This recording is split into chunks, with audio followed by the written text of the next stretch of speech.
Inashauriwa conditioner hii utumie angalau mara moja kwa wiki, lakini ikitokea umesuka labda nywele zako na hutaki kuziloanisha, kwa hiyo isipungue basi mara 3 kwa mwezi.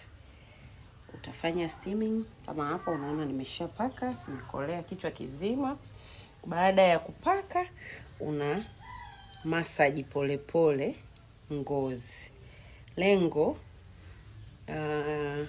madini na protini viingie kwenye mizizi, lakini pia kufanya mzunguko wa damu uwe mzuri ili kuchochea ukuaji wa nywele. Na protini inafanya nywele iwe imara, inafanya nywele inenepe. Kwa hiyo kuifanya nywele isikatike.